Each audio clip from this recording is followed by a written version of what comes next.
Anda mendengarkan podcast Ngopas, Ngobrol Pastor, di mana kita akan ngobrol topik-topik yang berhubungan dengan pelayanan dan kehidupan para pastor, para hamba Tuhan, maupun juga aktivis Kristiani, baik di gereja maupun di dalam organisasi Kristen. Nama saya Pendeta Kian Holik dari Sydney, Australia. Nah, sebelum kita melanjutkan, jangan lupa untuk subscribe channel ini dan nyalakan loncengnya di YouTube, supaya apabila ada video-video baru yang kami upload, Anda bisa langsung dapat mengetahuinya. Teologi kerja yang misioner dan relevan. Seperti apa? Kita akan membahasnya dari dua sudut di episode sebelumnya. Sudut yang pertama ialah dari sudut sekolah teologi, para pendidik-pendidik teologi, dan juga hal-hal apa yang bisa dilakukan oleh sekolah teologi. Dan dari sudut yang kedua, kita akan lihat di dalam episode ini, yaitu apa yang bisa dilakukan oleh gereja. Jadi di kedua episode ini akan sangat berguna bagi para pemimpin-pemimpin gereja, dan khususnya di bagian yang kedua ini akan berguna bagi mereka yang memang terjun dari minggu ke minggu yang ada di dalam konteks gereja. Bersama dengan saya ada Bapak Sutrisna Haryanto PhD, Ketua STT Bandung, yang sengaja saya undang untuk berbicara mengenai hal ini. Pak Sutrisna, selamat datang kembali di Ngopas. Terima kasih Pak sudah mengisi episode yang sebelumnya. Mungkin saya ingin tanya kepada Pak Sutrisna nih, biar karena paling cocok dari narasumbernya langsung, Bapak bisa memberikan sebuah rangkuman Pak dari apa yang kita bicarakan di episode sebelumnya. Silakan Pak Sutrisna. Ya, terima kasih Pak Kian untuk undangan melanjutkan lagi percakapan kita. Jadi dari episode yang sebelumnya kita sudah membahas tentang mengapa teologi kerja itu penting dan bagaimana itu perlu diberikan perhatian khusus dan dimulainya dari STT karena STT yang kemudian mempengaruhi para pemimpin gereja dan para Ya. pemimpin gereja ini yang punya peran penting dalam pemberdayaan jemaat. Tetapi tentunya bukan hanya di STT nih Pak, karena kita sedang sekarang masuk langsung ke dalam ladangnya, yaitu di gereja, di mana juga harus terjadi sebuah pembenahan-pembenahan. Nah, kira-kira ada hal-hal yang ingin Bapak usulkan di dalam pembenahan di gereja ini, apa saja sebetulnya yang harus dipikirkan oleh para pemimpin gereja? Silakan Pak. Ya, saya berangkat dari riset yang saya kerjakan sendiri dan kemudian ada satu usulan dari David Miller setelah dia melakukan riset yang panjang untuk konteks faith and work integration di Amerika. Iya, Jadi iya. yang pertama dari apa yang saya pernah riset, saya waktu itu mewawancara sekian puluh orang, sekitar 30 orang yang memiliki reputasi yang baik di dunia kerja, orang-orang yang juga aktif di dalam pelayanan di gereja dan para church, orang-orang yang terujilah oleh para saksi sejarah di sekitar mereka, bahwa ini orang-orang yang berintegritas, orang-orang yang berdedikasi, dan orang-orang yang berdampak melalui pekerjaan mereka. Nah, yang saya lakukan adalah mencoba menelusuri bagaimana sih sampai di sana, apa yang mereka lalui dalam hidup mereka, adakah pola tertentu yang bisa kita temukan sehingga dari pola yang ditemukan itu diharapkan ini menjadi satu masukan yang knowledgeable, masukan yang tidak sembarangan Iya. untuk kita yang terlibat di dalam tugas memperlengkapi jemaat. Nah, kemudian dari penelusuran itu muncul satu pola memang. Jadi bahwa ini tidak terjadi begitu saja. Tidak terjadi begitu saja. Kalau secara garis besar yang ditemukan itu ada pertama ada tahap perkenalan atau introduction. Jadi di masa-masa awal bahkan sebagian sejak anak-anak sejak remaja berjumpa dengan orang-orang yang menginspirasi mereka, mmm, keluarga, banyaknya keluarga, mmm, menginspirasi mereka tentang kehidupan yang didedikasikan untuk orang banyak, mmm, kehidupan yang melayani.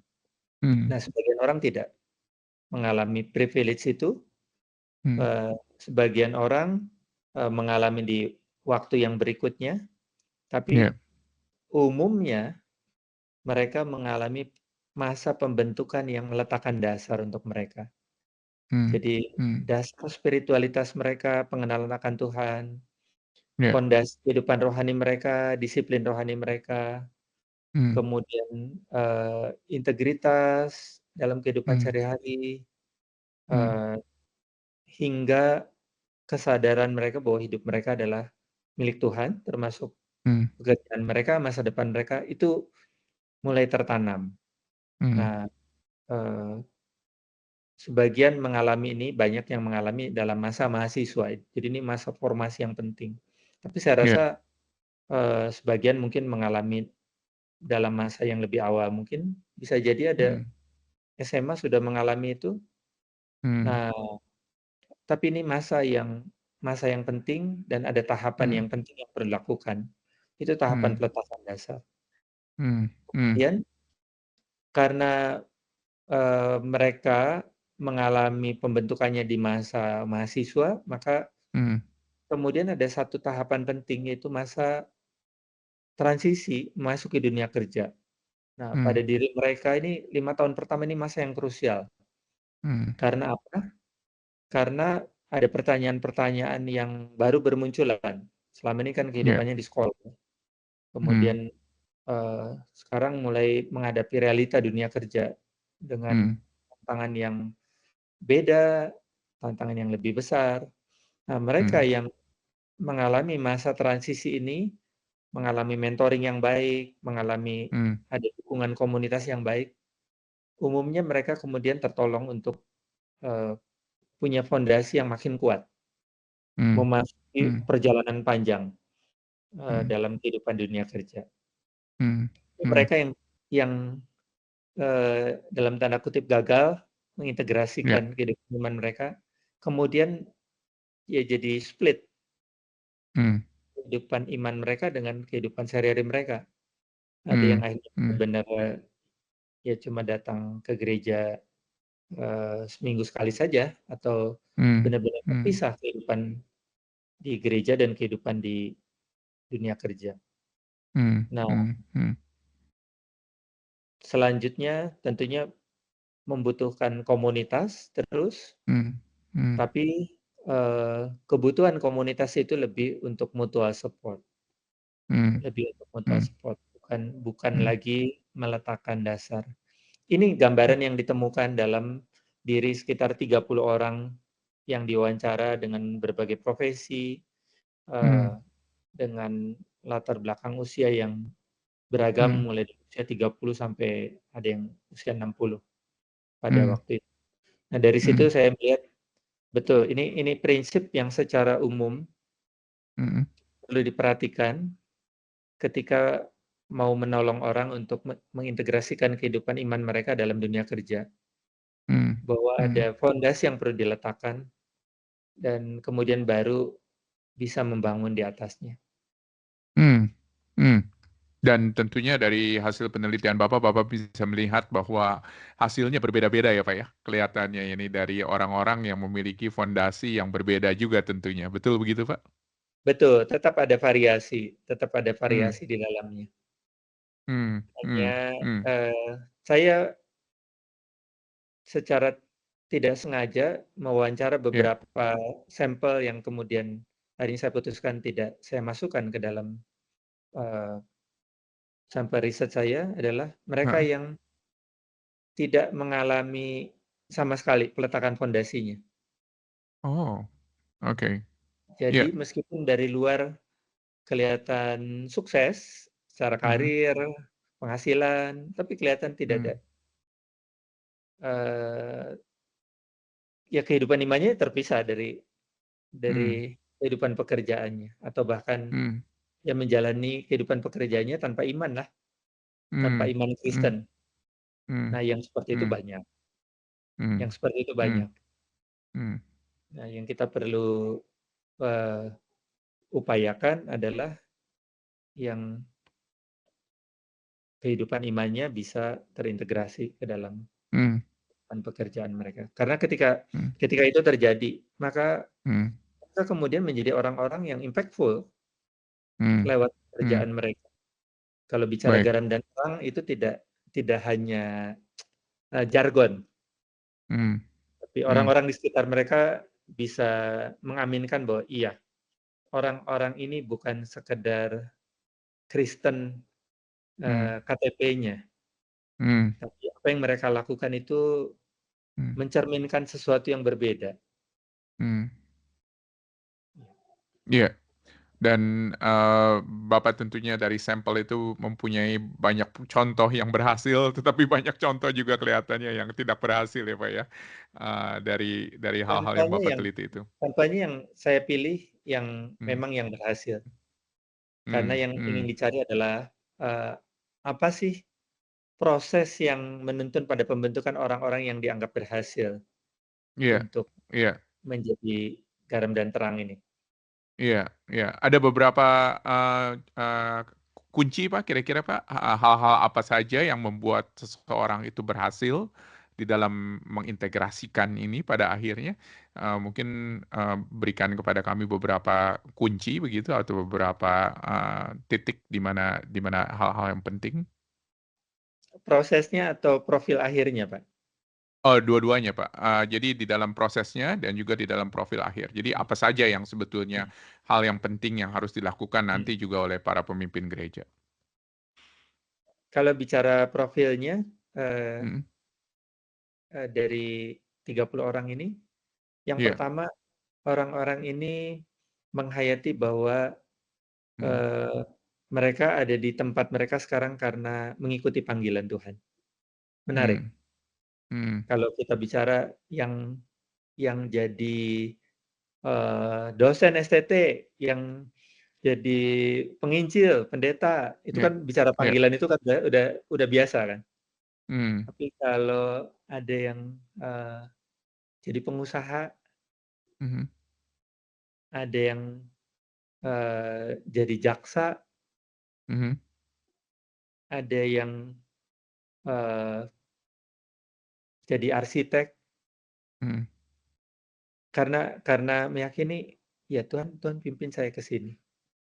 Nah, mmm, itu mmm, itu itu yang dimaksud bahwa orang-orang ini ada di mmm, tempat-tempat itu, ada yang menjadi mmm, PNS, mmm, ada yang, eee, di profesi tertentu, iya, alih profesi mmm, karena meyakini bahwa Tuhan panggil mereka untuk melakukan sesuatu. Itu satu panggilan. mmm, Yang kedua,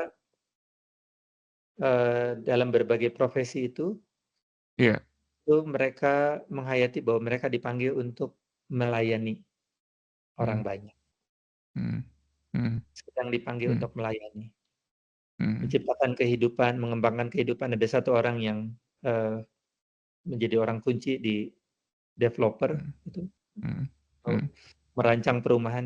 Dia menyadari bahwa dia sedang mhm, dipanggil untuk membangun, mengembangkan kehidupan di perumahan itu, bukan sekedar mau jualan mhm, rumah, sampai pada level itu. iya, Jadi melayani, kemudian mhm, yang ketiga mereka menghayati bahwa, eee, pekerjaan mereka ini memiliki makna yang mendasar, intrinsik. Jadi bermakna iya, bukan karena, eee, dari situ mereka bisa memberikan persembahan, itu mhm, tentunya mereka punya komitmen yang serius mhm, juga dalam mendukung iya, pelayan. Tapi mereka melihat bahwa apa yang mereka lakukan itu punya mhm, makna mhm, tersendiri di hadapan Tuhan, mmm, lewat mmm, berbagai profesi itu. Itu 3 iya, karakteristik panggilan, dedikasi, dan kemudian makna mmm, yang mendasar atau intrinsik. mmm, Nah, bagaimana mereka bisa sampai di situ, mhm, titik-titik kuncinya, lewat berbagai tahapan tadi akhirnya, mmm, eee, kalau diringkaskan, iya, fondasi spiritualitas. mhm, Mereka mengalami perjumpaan dengan Tuhan Hmm. yang memperbaharui hidup mereka. Kemudian mereka banyak yang mengalami yang namanya pemuridan itu. Hmm. Pemuridan di masa siswa, Ya. di masa mahasiswa, di masa pertumbuhan mereka itu dimuridkan untuk mengokohkan fondasi spiritualitas mereka. Hmm. Hmm. Secara umum di dalam Hmm. pemuridan itu kan ada mentoring, ada proses mentoring Ya. dan kemudian menemukan teladan. Teladan itu mereka lihat pada Hmm. pembimbing mereka, tapi Hmm. teladan itu mereka lihat dalam komunitas yang lebih besar. Hmm. Hmm. Nah, Hmm. esensi dari hal ini Hmm. kemudian terus berlanjut dalam masa transisi yang saya sebutkan tadi.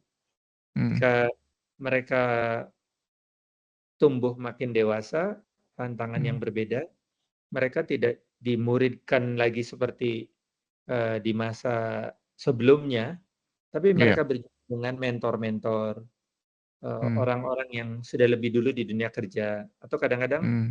memang memang pendetanya, kadang-kadang pembina rohaninya Hmm. yang menolong mereka, Hmm. menemani mereka dalam masa transisi yang butuh teman, butuh konsultasi, dan sebagainya. Betul. Dan mereka punya komunitas. Hmm. Mereka punya Hmm. komunitas di mana mereka berjumpa dengan orang-orang yang sedang berjuang untuk menghidupi iman Hmm. di dunia kerja itu, baik yang lebih senior Hmm. maupun rekan-rekan seperjalanan. Hmm. Iya. Dan komunitas itulah yang pada akhirnya mendorong mereka, memberikan inspirasi kepada mereka, dan juga bahkan memberikan afirmasi kepada mereka bahwa ternyata yang bergumul di dalam masalah ini bukan hanya mereka saja, tetapi juga ada Betul, orang lain ya, betul, yang betul, bersama-sama ada di dalam perahu yang sama kurang lebih. betul. Iya, itu begitu penting, Pak. Nah, tadi kita bicarakan di dalam episode sebelumnya kalau misalnya ada usulan-usulan perubahan ya, seperti yang Bapak sudah pelajari dari Lawson, dan juga dari tempat-tempat lain dari riset Bapak. Perubahan apa Pak kira-kira Pak, yang perlu dipikirkan oleh para pemimpin di gereja untuk, bisa menghasilkan nih produk-produk yang memang memiliki sebuah integrasi di dalam iman yang mereka percaya dengan apa yang mereka lakukan, dan juga, meyakini bahwa apa yang mereka kerjakan itu adalah bagian daripada, rencana Tuhan bagi mereka dan ini adalah sebuah panggilan Tuhan juga bagi mereka sebetulnya. Ada usulan Pak bagi para pemimpin gereja? Ya, saya mengutip framework yang diusulkan oleh David Miller Mhm. setelah riset yang dia lakukan Ya. tentang faith and work integration di Amerika, dan ini dikutip juga oleh Kara Martin dalam bukunya Worship. Mhm. Uh, dan kenapa begitu? Karena memang ini usulan yang menurut saya sangat sangat bagus, sederhana, tidak mengada-ngada, tapi ini kalau Mhm. dilakukan ini akan membawa perubahan besar. Mmm. Uh, yang pertama, kunjungan. Mhm. Disebut Ministry of Presence and Listening. Kunjungan itu kan sebetulnya sering dilakukan ya. Biasanya Mhm. ke rumah sakit untuk jemaat yang sakit Mhm. atau ke kedukaan. Itu Mhm. itu hamba Tuhan yang melayani di Mhm. gereja itu paling tidak pernah absen tuh kalau ada yang kedukaan. Mhm. Mhm. Nah, dia mengusulkan, kenapa kunjungannya tidak lakukan ke tempat kerja jemaat? Mhm. Kunjungilah mereka Mhm. sehari-hari di tempat pekerjaan mereka, ya mungkin ketemu Mhm. mereka, ngobrol jam makan siang, Mhm. tapi Mhm. melihat suasana tempat pekerjaan mereka, itu Mhm. akan, untuk para gembala ini akan menimbulkan Mhm. sense, seperti apa sih kehidupan jemaatku di dunia kerja. Mhm. Dia dia dia bisa menangkap, mendengar, Mhm. menyelami pergumulan, dan sekaligus buat jemaatnya juga satu pesan tersendiri bahwa, Mhm. Tuhan itu bukan hanya hadir di rumah duka, di rumah sakit, Mhm. Mhm. atau di rumah, tapi juga di tempat pekerjaanku. Mhm. Itu Mhm. satu. Kemudian Mhm. kunjungan tadi ya. Yang kedua Mhm. ibadah. Mhm. Eee, pertanyaan yang muncul berapa banyak topik-topik khotbah kita mengadres Hmm. pergumulan di dunia kerja. Hmm. Dan apakah mengadresnya itu dengan memberi inspirasi, harapan, atau Hmm. menceritakan kejelekan seolah-olah itu memang dunia yang jahat. Sudah, Hmm. memang jahat kok. Ya, kalau Kegagalan. mengatakan itu di sini. Ya, Nah, ya, itu yang perlu dirubah. ya. Bagaimana khotbah-khotbah Hmm. menginspirasi, menolong bahwa Tuhan hadir loh, dan Tuhan Hmm. Tuhan punya misi Hmm. melalui pekerjaanmu. Ya, Tuhan Tuhan sedang bekerja dan ya. ya, mungkin perlu banyak contoh-contoh yang baik yang Hmm. dipelajari juga untuk bisa mengkhotbahkan hal-hal yang baik, yang inspiratif itu. Ya, Khotbahnya, ya. kemudian juga beberapa, eee, Hmm. penulis itu mengingatkan liturgi Hmm. ibadah, nyanyian-nyanyian yang digunakan, apakah Hmm. liturgi ibadah, nyanyian-nyanyian yang mengajak orang untuk, melihat kehadiran Tuhan dalam kehidupan Hmm. sehari-hari, atau nyanyian-nyanyian yang ya tidak mempedulikan atau menjauhkan orang dari kehidupan sehari-hari. Hmm. Hmm. Hmm. Hmm. Pujiannya, kemudian ada satu ungkapan masih terkait ibadah ini, Ya. eee, ada satu orang guru sekolah minggu yang juga guru sekolah, dia Hmm. komplain. Dia bilang, Hmm. "Saya baru 3 bulan jadi guru sekolah minggu, tapi Ya. saya diundang ke depan, kemudian didoakan, diberkati oleh pendeta, sama dengan Hmm. rekan-rekan yang lain. Saya sudah belasan tahun jadi guru di Hmm. sekolah, guru SD, Hmm. tapi saya nggak pernah didoakan tuh, nggak pernah ditumpang tangan tuh." Iya, iya, iya, iya, Nah, liturgi itu, eee, ritual itu punya makna simbolis kan ya. Jadi, iya. apa yang muncul di situ itu menyiratkan pesan tersendiri. Hmm. Sehingga Hmm. ada, eee, beberapa orang mulai melakukan bahwa di dalam ibadah di gerejanya ada waktu, mungkin ada bulannya lah gitu ya. Mhm. Orang dari Mhm. berbagai profesi diundang ke depan, kemudian Mhm. didoakan. Satu Mhm. profesi, nanti minggu depan profesi yang lain didoakan. Itu Mhm. mengingatkan kepada jemaat bahwa Mhm. kalian adalah, utusan Tuhan di Mhm. dunia profesimu. Iya. Ya Tuhan akan menyertai, Tuhan akan memberkati, dan juga jangan main-main. Mmm. Sama seperti doa puasa lagi mau pelayanan di gereja, lagi mau pelayanan Iya. retret, begitu juga perlu doa puasa untuk pekerjaanmu. Itu Mmm. yang kedua, Mhm. Mhm. ibadah. Kunjungan tadi, kedua ibadah. Yang ketiga tentunya pengajaran. Mmm. Perlu ada materi-materi pembinaan yang di dikembangkan, dan jemaat dewasa muda Mhm. itu perlu perlu mendapatkan pembekalan ini tentang kehidupan dunia Iya. kerja. Mhm. Yang Mhm. keempat, Mhm. disiplin rohani pribadi, Mmm. bagaimana jemaat diajar untuk menghadirkan Tuhan dalam keseharian mereka, saat Mhm. teduh mereka, doa mereka, Mhm. yang terkait dengan kehidupan dunia kerja. Dan yang terakhir, Mhm. kelima adalah eee, komunitas. Mhm. Jadi mungkin perlu Mhm. secara intensional, terutama gereja-gereja yang besar, Iya. mengembangkan komunitas yang memberi ruang untuk mutual support di Iya. antara, eee, mereka dalam kehidupan dunia kerja. Jadi 5 Mmm. hal itu, Mhm. kunjungan, Iya.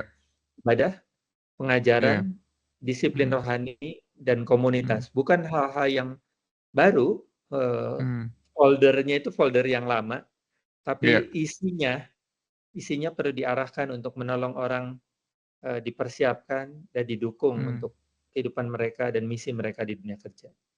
Mhm. Mhm. Baik, wow, terima kasih banyak Pak Sutrisna, ya itu akan membuka mata dan pikiran kebanyakan para pemimpin-pemimpin gereja untuk memikirkan hal tersebut. Dan tentunya perubahan ini yang ingin kita lihat sehingga terjadi sebuah integrasi di dalam jemaat ketika mereka menghidupi apa yang mereka lakukan gitu ya.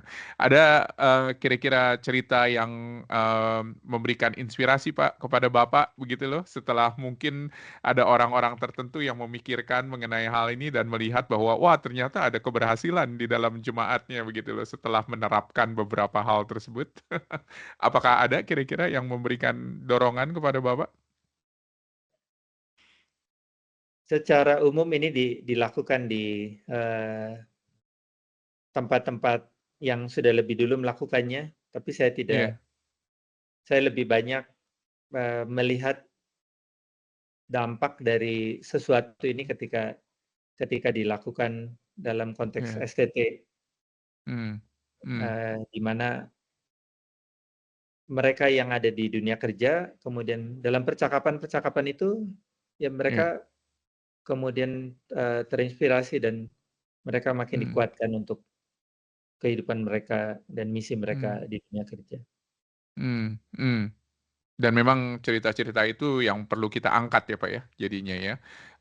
Dan perlu kita perhatikan secara serius dan bagaimana itu memberikan pengaruh dan inspirasi kepada orang-orang yang mendengarkan, khususnya di dalam konteks gereja. Karena biasanya cerita-cerita seperti ini hanya ada di dalam marketplace ministry misalnya, atau di para church, tanpa gereja nggak pernah mengangkat begitu loh cerita-cerita seperti ini, cerita yang memberikan inspirasi kepada jemaat gereja lainnya.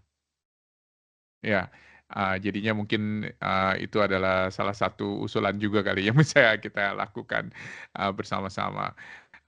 Pak Sutrisna, sebelum kita menutup pembicaraan kita, apakah ada closing statement Pak, baik dari episode yang lalu maupun juga episode yang sekarang ini, yang Bapak bisa berikan kepada para pemimpin Kristen, baik itu di STT maupun di gereja? Silakan Pak. Ya mungkin sebagai garis bawah dari, Hmm, hal-hal yang kita diskusikan, hmm, saya ingin mengingatkan bahwa ada kebutuhan yang besar dari jemaat untuk hmm, diperlengkapi, hmm, tentang apa sih yang firman Tuhan katakan tentang kehidupan di dunia kerja, dan hmm, itu akan menolong hmm, mereka untuk memiliki kehidupan iman yang menyatu dengan kehidupan sehari-hari di dunia kerja. hmm, Dan hmm, yang kedua adalah bahwa, eee, ada potensi misi yang sangat besar hmm, melalui, jemaat di hmm, dalam kehidupan mereka di berbagai profesi, hmm, dan tugas kita adalah memperlengkapi jemaat hmm, untuk sampai ke taraf itu dan hmm. menyediakan support system dalam Ya, kehidupan sehari-hari di, dalam jemaat. hmm. Demikian. Baik, terima kasih banyak Pak Sutrisna untuk waktunya di dalam 2 episode ini dan kita terus berharap dan kita berdoa supaya lebih banyak lagi manusia-manusia Kristen di Indonesia yang bisa memahami hal ini dan juga boleh menerapkannya di dalam kehidupan mereka sehingga mereka boleh terus menjadi berkat, menjadi garam di Indonesia. Terima kasih banyak Pak buat waktunya. Saya akan menutup pembicaraan kita di dalam doa. Mari kita berdoa bersama-sama. Bapa Surgawi, kami bersyukur ya Tuhan, kalau panggilan-Mu bukan hanya kepada para hamba-hamba Tuhan yang melayani secara full time, baik di gereja maupun di dalam organisasi Kristen, tetapi kepada semua orang ya Tuhan yang mengasihi, mencintai, dan melayani Tuhan. Terima kasih ya Bapak. Kami berdoa agar setiap kami boleh Tuhan diperlengkapi dan juga diingatkan bahwa kami semua adalah orang-orang yang menjalani panggilan Tuhan dimanapun kami berada dengan profesi yang berbeda-beda dan biarlah kiranya Tuhan kami boleh menjalani ini semuanya untuk memuliakan dan membesarkan nama-Mu. Terima kasih ya Bapak. Kami berterima kasih juga buat orang-orang yang sudah memikirkan mengenai hal ini, termasuk Pak Sutrisna. Kiranya Engkau boleh memberkati mereka dan memberkati juga kolaborasi kerjasama dengan lembaga pendidikan, lembaga sekolah teologi lainnya, dan juga gereja-gereja untuk bersama-sama memikirkan ini secara serius dan juga terutama untuk membawa para jemaat kami untuk boleh ya Tuhan memiliki integrasi antara iman dan apa yang mereka lakukan sehari-hari. Terima kasih ya Tuhan. Kami menyerahkan juga ya Bapak untuk teman-teman di STT Bandung yang memikirkan hal ini secara ekstensif. Biar kiranya Tuhan Kau boleh memberkati mereka dan membuka pola pikiran mereka ya Tuhan untuk mengembangkan ini dan bekerja sama dengan lembaga lain, dengan gereja lain untuk membangun manusia Kristen yang mencintai Tuhan, mengasihi Tuhan, dan melayani Tuhan dalam semua profesinya. Terima kasih ya Bapak. Kami bersyukur dan berdoa hanya di dalam nama Tuhan Yesus. Amin. Amin.